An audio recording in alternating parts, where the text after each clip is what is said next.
A nice buying opportunity could be coming up as early as next week as the financial news shows, social media, and the internet force feed fear down your throat and tell you to sell, sell, sell. Save this video because a really nice buying opportunity could be coming up. I've said to my subs all week, I know you're bored, I get it, but with the underlying stock market emotions being pretty neutral for the last 5 weeks or so, I was stressing do not force trades. Well, that patience might be paying off. Nice buying opportunity coming. For the love of God, please don't get sucked into being a seller. Please don't miss another opportunity. Get all my trades in real time by reaching out to me. As of about 2:30, the S&P 500 SPX making unconfirmed breakdowns below 6,696 and 6,636.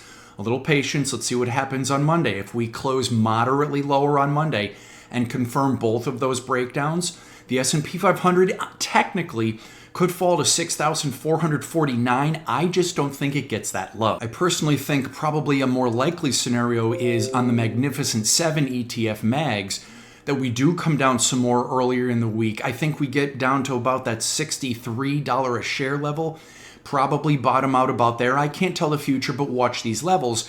But so far, making an unconfirmed breakdown below $64.44 a share. An opportunity for me to short my favorite bond fund might be arising with yields coming down, yes, but I think they max out pretty soon and then start heading back up on the US 20-year yield, making an unconfirmed breakdown below 4.62%.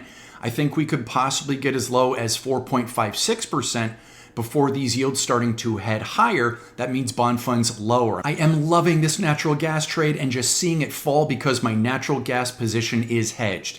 As of about 2:20 this afternoon, making a confirmed breakdown below $3.09 a cubic foot. I think that is a more solid level of a breakdown. We have a weaker unconfirmed breakdown. I think it's a weaker level at $3.02 a cubic foot. Again, patience. Let's see what happens on Monday. If we can close moderately lower, it would confirm that second breakout. If it does, natural gas could go to $2.79. Technically, I would love that because I would then later on exit my short natural gas position. Will be very happy to do so.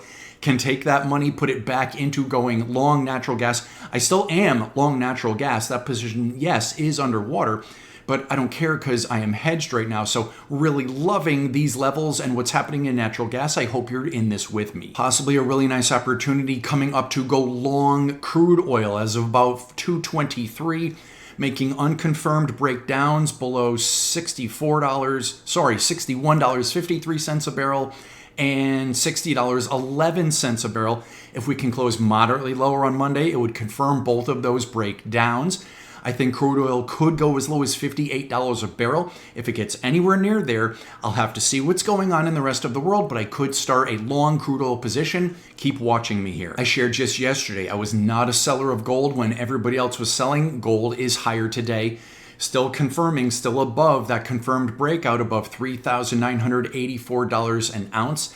The other thing that I like about possibly higher gold prices is the dollar was weaker today. Reversing downwards from yesterday's gains here, we are nowhere near that July 31st, 2025 high. That is good for gold if we can either come sideways and chop in the dollar here or even come down. That would continue to be bullish for gold. I hold my gold. This is not investment advice, and if you don't know me, I'm John Crocker, professional investor, proud American, cigar lover, and owner of Crocker Capital, LLC.